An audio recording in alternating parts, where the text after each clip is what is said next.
Welcome to week 2. We're going to review chapter 10 of our primary text, Johnson and Hackman.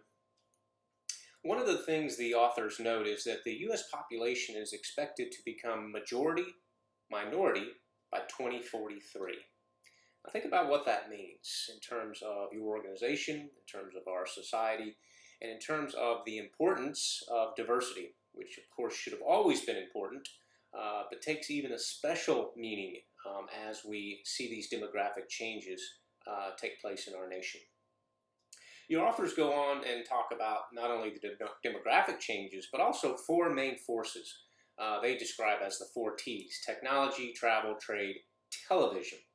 I modify that just a bit because I think that one of the greatest forces, at least in recent history, is the World Wide Web and social media. So think about how those forces have changed worldwide leadership and communication.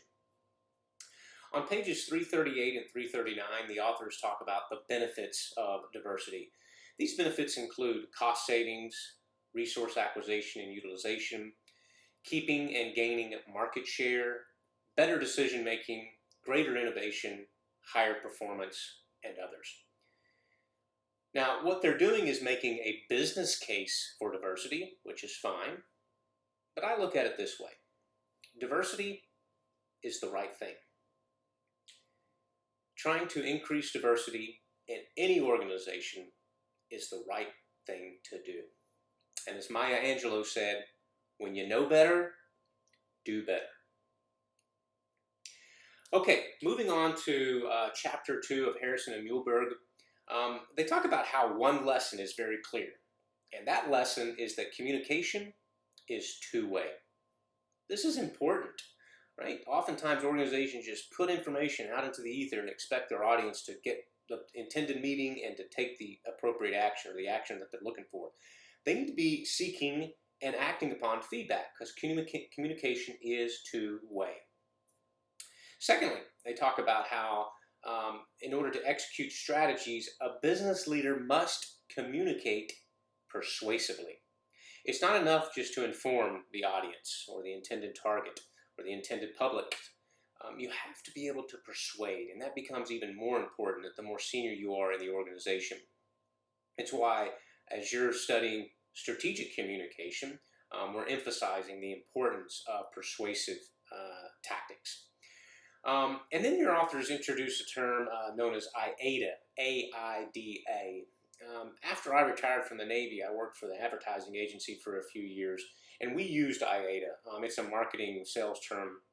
It stands for attention, interest, desire, and action. What you're trying to do is move the audience through those decision wickets to get to that action, okay? And that's what you're trying to do as a communicator. What action or intended effect are you looking for? So then we move on to Harrison and Muhlberg, chapter 7. Talk about culture, right?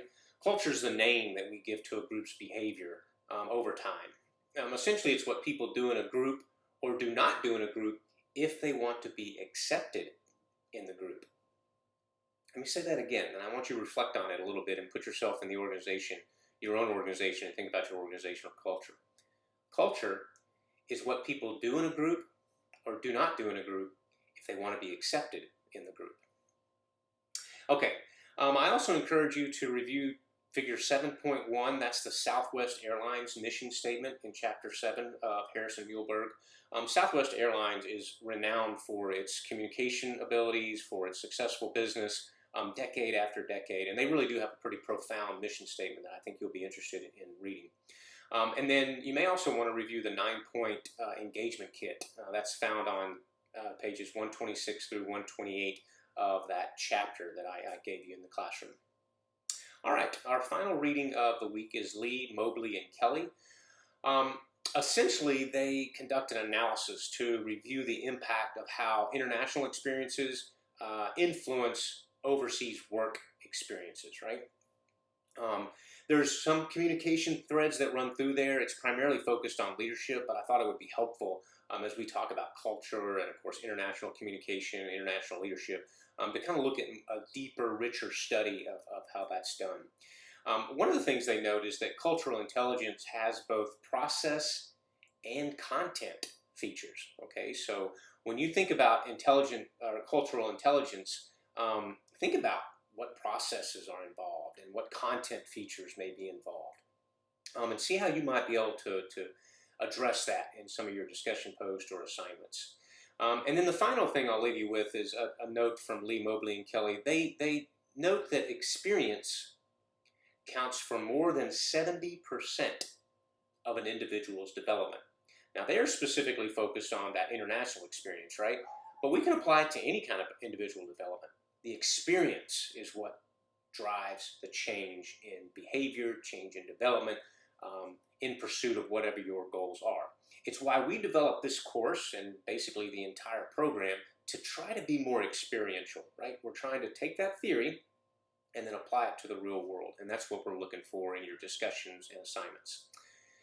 Okay, that's it for week 2. As always, stay engaged in the discussion board, stay ahead with all assignments, and of course, enjoy your time of learning.